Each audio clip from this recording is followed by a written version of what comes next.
Tell you one thing, T. I'm getting too old for this nonsense. Oh, it's a setup, it's a setup, it's a setup. Oh, it's a setup, it's a setup, it's a setup. Oh, it's a setup, it's a setup, it's a setup. Oh, it's a setup, it's a setup, it's a setup. Oh, it's a setup, it's a setup, it's a setup. There's a traitor, there's a moat, it's a beast. AJ Pateras. And I'm Aurelio Martinez. We are the Creeps. We're here to creep you out. Kinda. All the time. Alright, so what are the topics for today, AJ? So again, staying with our football theme, we're going to talk building an offense or defensive package, kind of like what is the mindset going into that, or kind of the process. And then lastly, we're going to talk about the Mayweather, McGregor hype build-up potential fight, and if it'll be worthwhile. Let's go ahead and start with our first topic. Well, so I guess I don't really know where we go with this, because building a package really just is, what do you want? What are you trying to do? I don't know if you're a lower level coach or a youth coach or an NFL or a college coach. It's just a matter of like, what are you trying to do? If you're an offense coach, what is your offense? Are you a run team, pass team? What type of offense are you? If you're defense, what is your front? I think usually that's how people, I'm a 3-4 or I'm a 3-5 or I'm a 4-3, 4-2, you know. It's just identifying like what you're trying to do. That seems like pretty much the base of it. Well, let's get into it a little bit more. So, you as a coach, what type of defense do you run, or do you prefer to run, or what defenses have you run in the past? And give me some pros and cons on them. Well, when I started coaching, Sam Cathcart was the D coordinator. He was our D coordinator. Correct. And Sam was, I don't really know what defense we were, because I think we did a lot of different things. We just blitzed a crap load. Yeah, we basically morphed into different defenses. So we ran, I think when we were in high school, we ran a 5-2, a 3-4, a 4-3, a 4-2, and the 3-5. I think we ran all of those. And then we ran probably some version of the Bear, the 4-6, and some sort of like goal line hog 6-1 type deal. So that's like what we played in, kind of where I learned about defense. So I'm familiar with a little bit of everything. But when I started coaching, it was more 4-3, and then everything kind of was like an addition to that. So you could do a 3-3 look, like on passing downs or something on 3rd and long. But we were basically a 4-3, so we just kind of did that. We just rolled safeties around and then blitzed out of that. When I started being a coordinator, that's pretty much what I ran when I was younger. That's because it was just kind of staying with what we were doing in the program. And we blitzed out of that and did the same concepts. And then when I came back 4 years ago, I guess they rebuilt the 3-4, or reinstalled the 3-4 package with Phil and Noel, creating that as the foundation for the program. And we did that for 3 years. And then this last year we spent time building the 4-2, utilizing like TCU, a bunch of like blogspot coaching sites where guys just put up all these resources on the 4-2, and we just kind of bastardized what TCU did and created our own version of it. And so that's kind of what I've done. I think 4-2's really good after being in it this last year. It's simple, it's flexible. Most teams, I think, run it as a run defense, like a 4-4 typically.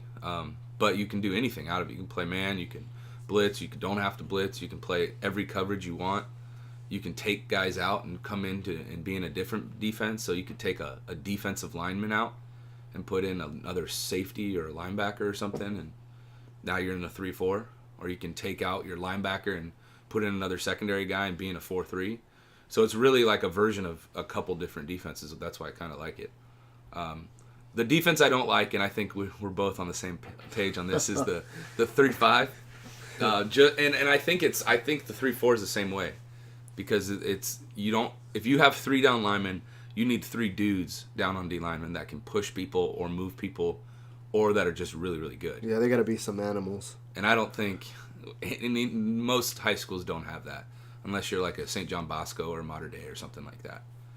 So I don't like the 3-5. I think it's kind of It's a softer defense. I call it the Swiss cheese defense. You have to at least blitz 2 guys every time if you want that defense to work. And if you don't know what you're doing, you could be exposed. So Bob was saying that either Contreras or Moon, like when he was still a head coach, they had seen a team that ran the 3-5 without blitzing at all. And I don't know how I don't know how you can do that with 3 linemen and getting enough pressure or having enough angles or just not having guys being blocked all the time. That means those 3 D linemen all 3 of them are getting double teamed. It's just I don't know how you do that. I just don't think you'd be successful playing 3 down all the time. Yeah. Having done the 3-4, we only ran the 3-4, per se, where we only send 3 guys when it was long, like 3rd and long. Yeah. So even if you were a 3-down team, you're still bringing pressure because if you don't, you're going to get gashed. You could be a team that gives up 65 points and 600 yards in a game and, just be just straight trash. Wow, who would do such a thing? That is horrible. I don't know, man. I know there's some teams around the county that have done that. Hopefully they get new D coordinators or something and to change that up. Yeah, you were saying the 4-2. The only issue I had with the 4-2 is you have 3 safeties in this defense, correct? And 2 of your safeties are basically safeties / linebackers at points, and it's hard to find that kid. That kid has to be something special to play that position. I 100% agree with you. I think especially in high school when you have average athletes, those 2 safeties have to be probably your best football players or pretty close to it, because otherwise you're just running traditional defense. And so you do put a lot of pressure on kids to do some things that they're not maybe suited to do, but you can kind of modify it and mess around with it to try to eliminate some of those awkward movements they might not be able to do. Like if he's a true linebacker, he probably can't cover over the top play man. He couldn't do either of those 2 things. And so at times in this defense, he would. And so it's maybe you have to sub guys, but then if you sub that guy, what did you give up by doing that? Is it a kid who can't tackle? Is it, there are things you're going to have to decide when you do that. So in high school, especially lower levels, I can see the issues with it. I know you guys had a different issue, and you were working with sophomores and freshmen. And you had some guys that could possibly do it, but not consistently or efficiently. Yeah, we had more trouble with the linebackers not flowing correctly, or sometimes when they'd leave our end on an island and there was no one there for the pitch man, or vice versa. Mm-hmm. The D-end would go for the pitch man and leave the quarterback with no linebacker there to fill. Yeah, it's tough. It's and part of that too with it is like being in that alignment and then repping it a lot to where that. See, and we utilized our corners up a lot on that weak side, and all of them tackled. So we really never had a situation where we had to come down and play cover 3 or something and walk a safety up. We probably should have at times, and tried to. Our guys just didn't do it in games when they had like a key that would move them there. They just wouldn't do it, so they'd be a little bit deeper. But when we stayed in like a cover 2 look on that weak side, our corners understood what we were trying to do. It was just a lot of reps. If we didn't do a lot of reps on it, we wouldn't have been very good at it. And we still weren't great, I don't think. Not enough, anyways. But yeah, that 4-2 coverage, it's like split. They say it's split field quarters concept, where you're like cutting the field in half, and then your flexibility in those coverages are unlimited. But I think it kind of is hard to do with not great personnel in terms of talent. Yeah. So I think that's a hard part.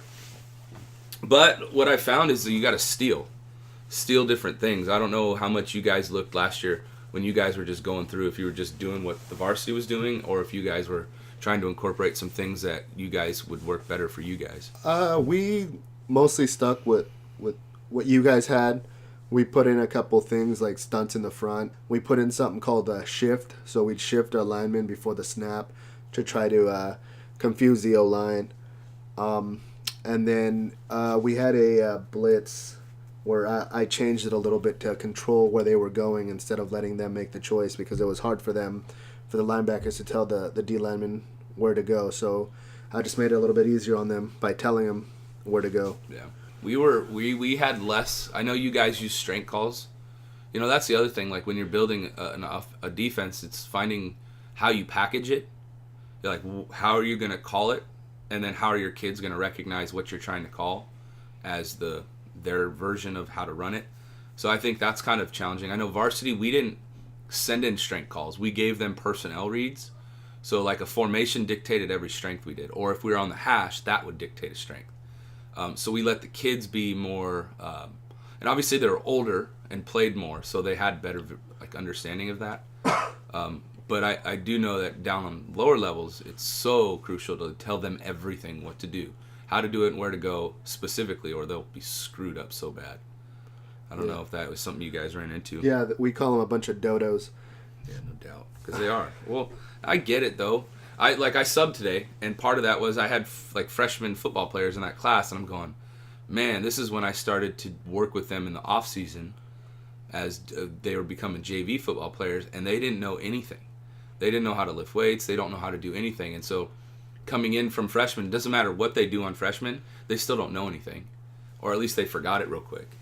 So I understand the more simple you can be on lower levels, but even on varsity, we weren't very complex. We were pretty simple in what we did. We didn't blitz a whole lot. We just kind of moved our line around, and obviously we had some good guys, so that helps. Helps a lot, actually. Big time. Is there something that you, like, if you had to create your package, is there a philosophy that you would have or a scheme that you would, like, identify to if you were going to create one? Ooh, that's a tough question. I don't know. My favorite defense, to be honest with you, was the 4-3. I just like the 3 linebackers back there for to run. Even though teams don't run the ball that often anymore, they want to throw the ball all over the freaking yard and have you chase. So I understand, but just tackle. Everybody has to be able to tackle, because if we can't tackle, we're in trouble. I heard someone say the other day that their philosophy was they got to run to the ball. Everybody's got to run to the ball, and everybody's got to tackle. That is my philosophy on defense. I don't care what we run, as long as we run to the ball and we tackle. And I thought that was kind of cool. I heard part of hearing that, there was something I said in the All-Star game to the defense, was I think it's like Michigan's coach said you're a traitor if you don't run to the football. So, I mean, it's maybe that's just a mindset that you kind of establish like right away when you're starting to teach in like your spring ball stuff. Possibly. What do you find it easier to do with play calling?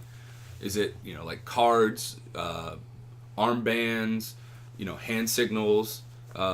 Is there something specific, a numbering system like that you prefer, think's easiest? No, I'm fine with the hand signals. I like doing the hand signals, and that I also like that this defense is it separates the front from the defensive backs. So there could be 2 coaches calling 2 different things, and it's harder for the other coaches to pick up. Yeah, I like that. It also, but I thought that part of it was kind of cool because it allowed more coaches to do more.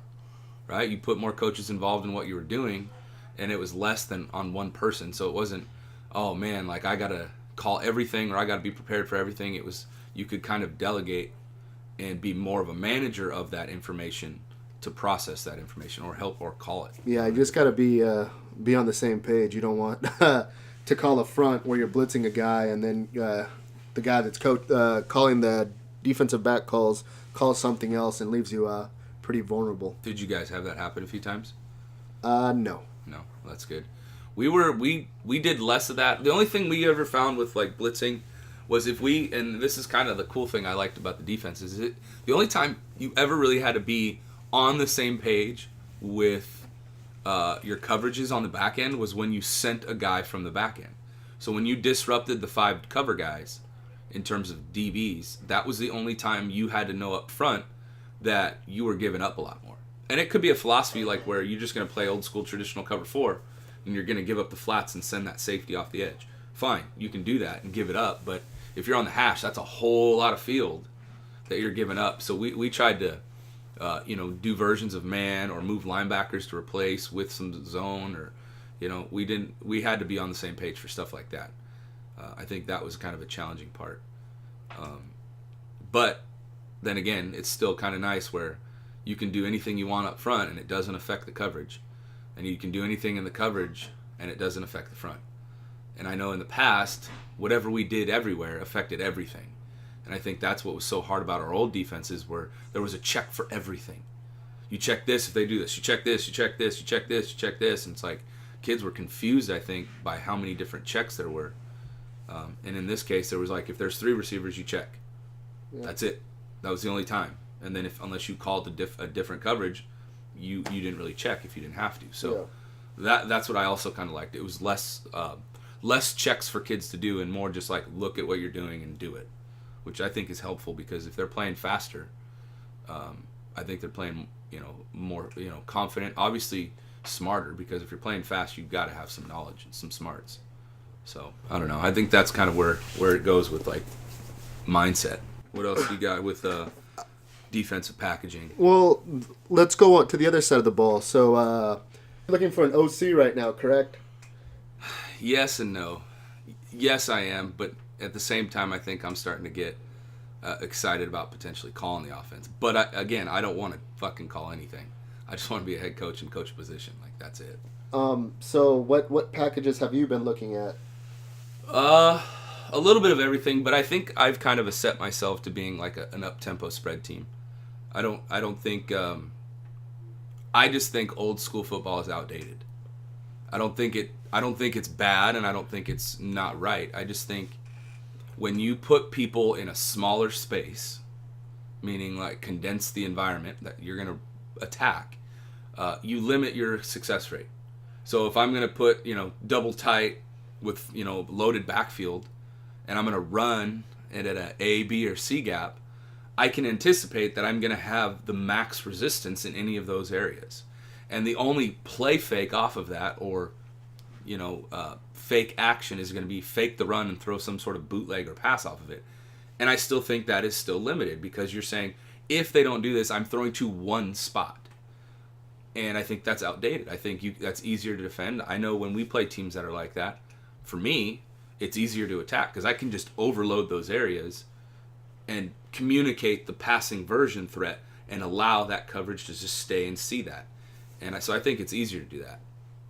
Have you kind of identified with that in some regard? In some regard, like Victor always says, spread them out and throw it to the athletes, put the ball in the athlete's hands, let them do work. But I to be honest with you, I truly like smash mouth football. So line them up with the fullback, a tight end, and hit them in the mouth if you have the horses to do it. But nowadays, there's not very many teams that could do that, Well, I think it's becoming. I think you have less guys like that. I don't think we have big. I mean, at least from where we've been, there aren't big linemen. We don't have massive linemen. We've got guys that are about 200 pounds. Sometimes we might have 225, maybe 240. But we're not talking like monsters like what Tyler ran behind. I mean, all of those guys were big linemen for high school. And one of them went to Florida, and one of them was 6'8", and the other one was like 6'4". At tackle. And so we had guys. It's not very frequent that we get a lot of those guys to do that kind of offense. What I found with what I've been looking for is I watched a lot of Oregon lately, and I've watched a lot of Sam Houston State. Phil Longo and obviously Chip Kelly are the two guys I'm kind of studying. And Chip Kelly is more like off of the read and triple option type aspect of zone blocking. And Phil Longo is a version of Cliff Kingsbury and Mike Leach with the air raid. And so what's interesting is that the true spread option actually is a bastardized version of the air raid and the triple option that was flexed out. And they use tempo to dictate their terms. So they can be a passing team one week, the next week they can be a smash mouth run, and they're still in spread the whole time. And they just run a couple of different run plays, use their athletes in space, and attack whatever's open. And it makes, I think they were talking about is they want to attack sideline to sideline and from 0 to 35 yards downfield. And that's their window of attack. And I think that's a different mindset than saying, hey, I've got a tight end, a fullback, and I'm running at the B gap. Or I'm pulling linemen, I'm running at the C gap or A gap, the opposite direction. And so that's what I think is pretty cool about the spread is just max. It's like what you're saying with Victor saying, put guys in one-on-one situations to be special and get the ball out of your quarterback's hands fast, throwing it. So you're not getting sacks. You're not asking your linemen to block very long.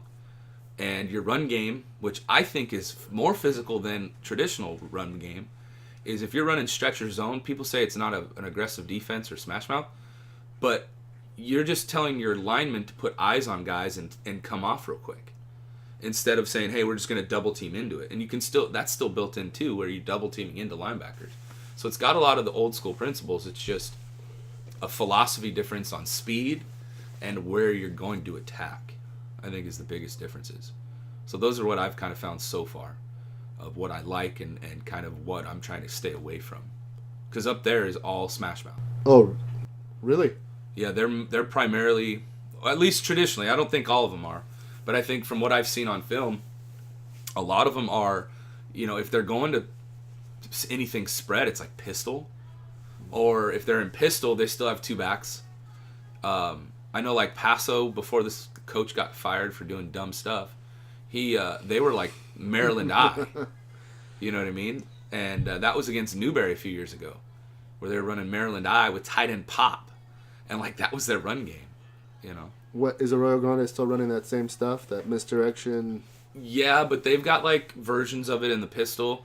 I think they're a little bit different. I don't think they're like running motion and running jet and then like the like the wing T type stuff run game. Yeah, you got to tackle everybody. Yeah, but see, that's the same thing with spread. If you just put everybody tighter, you're running the same thing out of gun. Just instead of guy being under center reading like the interior tackle, they're reading an end or something, and you can still read a tackle. That's what's kind of cool about it. So it's the same offense, it's just spread out, and now you're doing different points of attack with your run game. So that's what I'm kind of seeing more. What has been the thing you've had a hard time covering as a defense coordinator in terms of preparing for an offense or an offense that you might see? Well, the 3x1 is a pain in my rear end, to be honest with you. If we go man on that one side, and usually we don't have guys that could cover man to man, Mm-hmm. but the last game we played, we ended up leaving the safety on their best receiver side, just match him up that way, and I think they threw one pass. He had one catch that I throw to the other guy, and he dropped a couple balls that were very crucial in the game. 3x1 stuff. Aaron Hardy was saying that he said that this last year the way we attacked 3x1 was so different, and for me it was a lot different because we were doing different things coverage-wise against 3x1. In the past, we just played cover 6, where we'd play like cover 2 shell on the single receiver, and then play cover 4 to the wide side or the 3 receiver side. And the problem with that was there was still a bunch of open lanes you had to defend, and there was no rhyme or reason of who had what, which I think was challenging because you couldn't attack the seam, you couldn't attack the curl. If you attack the flat, then you open the curl. So you had to make choices. With this new defense, it's like you took away one route if you ran, the man X out principle, and you still were able to play that cover 2 concept on the backside. But then that put that strong safety, in a position where he had to be a corner, which likely he was more like a linebacker and couldn't do that. Correct. And so we had issues with that, but we had flexibility to where we would X out like a different receiver, and then we would still play the same concept just to a different 2 receivers. And so that was kind of a switch up we did, because we found the same thing that, single receiver side, if you man that up and you put everybody to the field, you got to have a guy that can make that shutdown corner be something you're relying on. And also, I think more than that is if that running back leaks out, now you're putting a running back who's probably a better athlete one-on-one versus a linebacker. And if they run like a slant wheel off of that, there's no flipping way that linebacker can cover that, and that's a tough play to defend. So I feel your 3x1 stuff, but I think we've got more tools to defend it now, just because everybody's doing it. So newer coverages or newer versions of old coverages are coming out, and people are sharing that information. Like that Texas high school football chat on Twitter, they've created a shared drive where there's about 1,000 coaches on this shared drive, I think now, if I'm not mistaken. And it's literally like how you run your weight room, how you run your off season, what do you do with leadership, how are you doing team building, offensive playbooks, defensive playbooks, special team playbooks, you name it. They've got everything on there. And what's kind of cool, I think, about building a playbook now, or building a package, or just coaching in general, is that, and I think we said this last time, it's one of the most well-organized, well-prepared professions in terms of if your student athlete is going to go on the field, they're likely going to get coached really well for the most part. I know there's schools that don't do that, but that shared drive alone tells me that there's a lot of guys that are committed to the profession that aren't getting paid a whole lot of money to do that. Has there ever been in that shared drive a troll that has gone in there and put some false information in there? Oh, I'm sure there is, but it doesn't. I don't think a whole lot of that though. I think a lot of these guys seem to be pretty pumped on sharing information. I know I went up and asked questions, and they're like, "Yeah, go check out this X&O Lab study on this guy's offense." And X&O Lab, another resource. Obviously, you got to pay for that service, so I just looked at the free stuff at this time. But it's one of those things where there's so much information with YouTube and the internet that when you're building your package, you really have unlimited amount of information to kind of bastardize and steal. And someone always said the best coaches are guys that have stolen from other coaches what they do, especially teams that face each other, and if something killed them, next year that offensive player, that defensive something was now in that new playbook of yours. So I think that's kind of cool about the profession, at least where it's going. So I guess we'll switch gears since we talked a lot in general about that. Building a play call package, defense and offense, kind of what goes into it and the mindset and people being attached to certain things. But now let's talk a little bit about McGregor versus Mayweather and the build-up and hype that is surrounding this fight that is, as of right now, not happening. What are your thoughts on the fight in general right now, or the hype for it? I don't think it's going to happen, to be honest with you. The hype is, they got to... Well, Mayweather did the same thing with Pacquiao, but Pacquiao was a boxer. McGregor is an MMA guy. And what I tell people, who would win in a fight? Well, Mayweather would win in a boxing match, and McGregor would win in an MMA match. So it's going to be, allegedly, it's going to be a boxing match. So who's going to win? Well, but Mayweather's not a boxer in the sense of he's going to go in there and he's going to punch people. He's going to go in there and play defense and counterpunch. And that puts McGregor as the aggressor, which I think falls right into line with him being an MMA. Would you agree with some of that? Yeah, he is pretty aggressive. What do you think the hype would be around pay-per-view? I mean, obviously pay-per-view buys are a big seller to putting a fight on because it's how the money's generated. Do you think that it would be a record-selling fight or a low-selling fight? It'd probably be a record-selling fight. To be honest with you, last time I saw Mayweather fight, I'd say I would no longer pay for any of his fights. Was the last fight you saw with Pacquiao? Or yes, it was a Pacquiao fight.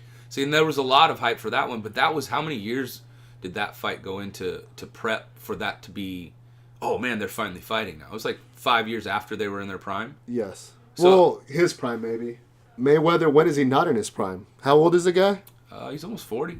Well, there you go. So. And Pacquiao was mid-30s, but then lost before he fought Mayweather, I think. Lost to like Bradley or lost to someone. I don't know if he lost to Marquez or Bradley or someone like that prior to. On like a judge's one. No, he lost to, who was it, Bradley or Brown? It was a fight that he should have won. I believe the other boxer even broke his foot. And I think that's the last fight, actually, that Manny fought. Was a rematch of that fight and ended up beating the guy. Yeah. See, so we've seen this before with Mayweather.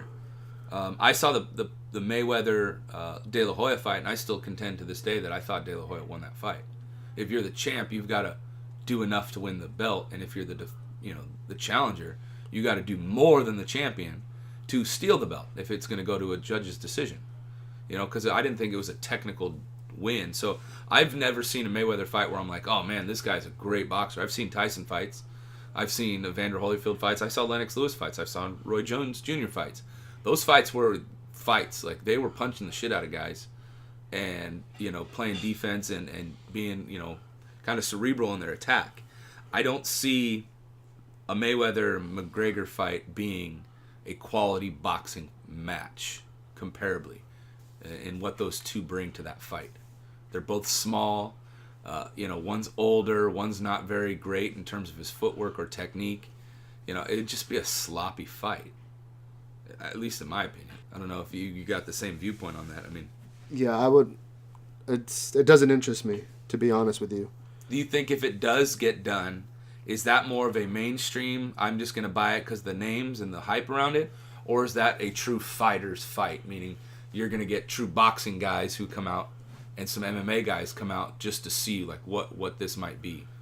Well, no, it'd be more like a mainstream fight, to be honest with you. Like I watched, my buddy ordered a pay-per-view to watch, who was it, the wrestling guy that just went to MMA?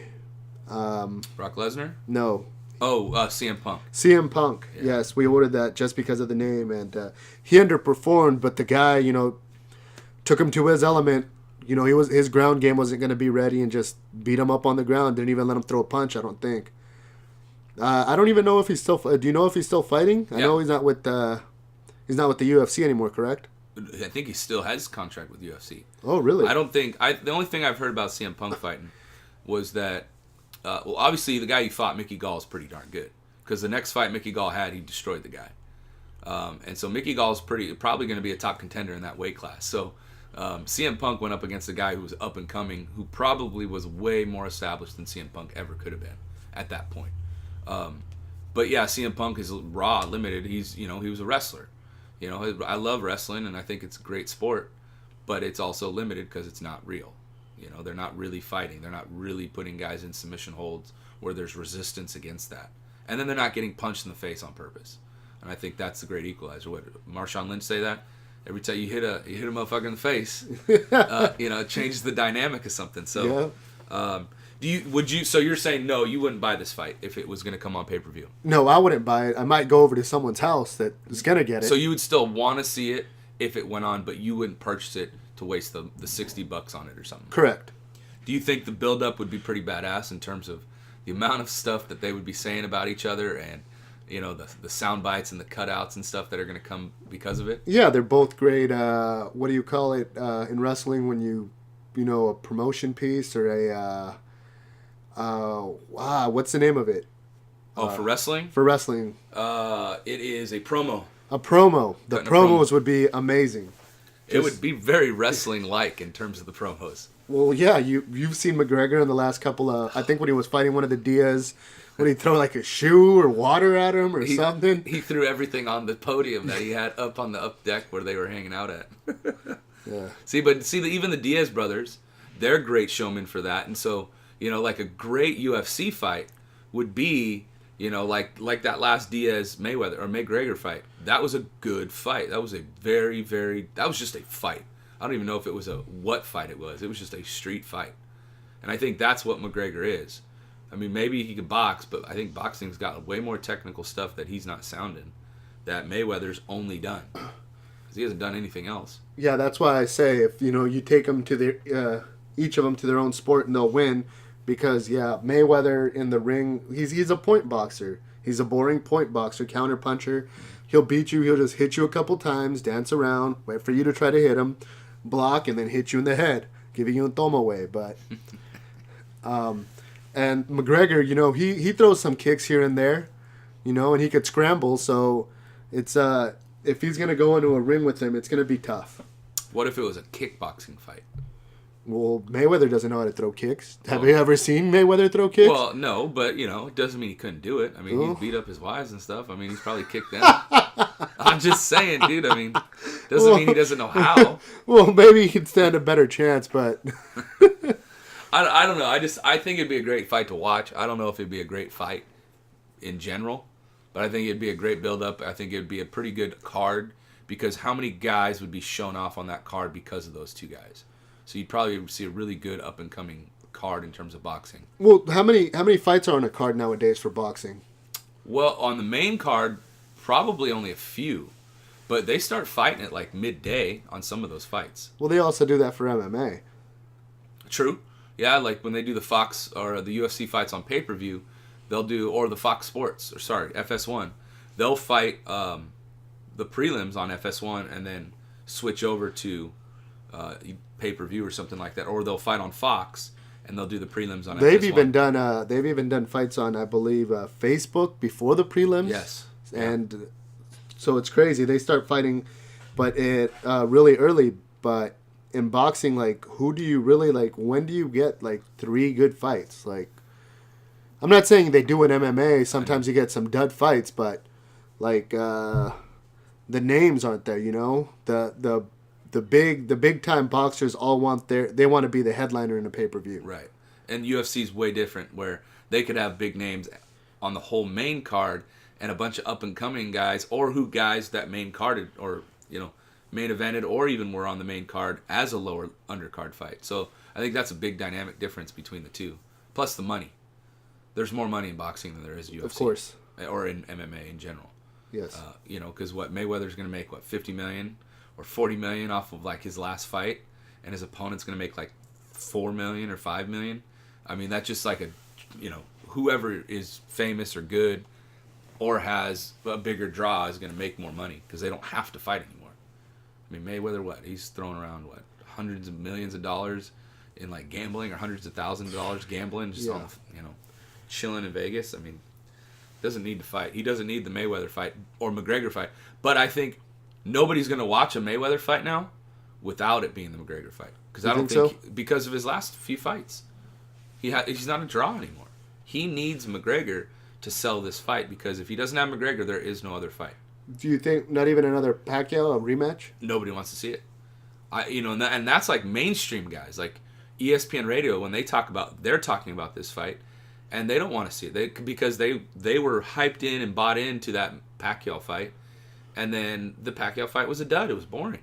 Yep. And so I think people are hesitant with a big boxing fight to jump in and watch it because they've had so many bad ones. There are no true dominant boxers right now. Canelo's probably one that could be okay, but put him on that card underneath somewhere. But again, he wouldn't do it because he'd want to be the main event guy. Yep, that's where the money is. And so I think that's kind of where your issues are. But you get a big draw like that with a bunch of different good fighters, I bet it's the highest selling card ever. Especially with McGregor and Mayweather being the top, and then add like some quality fighters as like big time fighters. That would be a massive card. But don't you think that's a little crazy of McGregor to just go in there and go against a guy like Mayweather right off the bat? Like, I think McGregor's crazy. That's a little ballsy, don't you think? Dude, that guy, has he boxed where he's from? Where's he? He's from Ireland. Ireland. Does he have a Golden Gloves or something? I don't know. Maybe just natural street fighter. Ooh. Remember Bobby? Bobby's a wrestler, but like Bobby could throw down, and that was back in the day against guys that were not polished. Yeah. And he was being a really good wrestler, and he would just do some moves and then punch a guy in the face. So. Well, yeah, that's the difference. This guy's he's going up against a guy that's trained in the art of boxing. Yeah, I just don't. Plus, the gloves are a lot bigger, and they don't. It's gonna dilute his power. Sure. Well, he showed his videos and clips of him dancing around. It was pretty bad. I mean, it was really bad, to where he didn't look like he was quality at all. And that was McGregor. And I think he put it out there to show, like, come on, come get this. I'm enticing you to come fight me. Look at how bad I am. But I just think he's crazy, man. You remember when Charlie Sheen was going nuts that few years or whatever it was? Tiger's blood? Yeah, that's, I think, where McGregor is right now. I don't think after he lost to Diaz, and it was probably a good loss, but he was fighting at a higher weight. It was on short notice, right? Whatever. He still took the fight. And I think that's what's kind of cool about MMA is they'll take fights on short notice. And that's what I think is cool, because in boxing, they won't do that. Except Bones Jones when he... Right. Well, when he lost his mind, turned into Rick James for a half second. But that's what I'm saying. I think these MMA guys, when they're doing really good and they're making some cash, I think they have no fear on who they fight. I don't think they give a care. I think it's that Charlie Sheen like mindset. Like, I think they're drunk or their body is infused with excitement and power that they'll just say and do anything they want, and it doesn't even make sense anymore. So I don't know. We'll see. I don't think I would pay for it, but I think I'd definitely go see it. I'd go to a house and barbecue and drink some adult sodas and watch that for sure, because I think it'd be an interesting show of sport. Doesn't mean it'll be a good show, but it'll be interesting. And the adult sodas would be pretty good, too. Adult sodas are always good. I know it. Well, I think that's all we got today. We went a little bit longer in time, but, who cares? We're talking sports and talking fighting, and that's not always a bad thing. So next time we'll have a couple different topics. We shortened up our time frame this week, so you can catch us next week sometime talking 2 other topics. Probably be a little bit different. Probably go away from fighting and get back into something else. So this is Age of Terror signing off with Willie Martinez. We'll see you later. We're the Creeps. Keep on creeping on. Bye.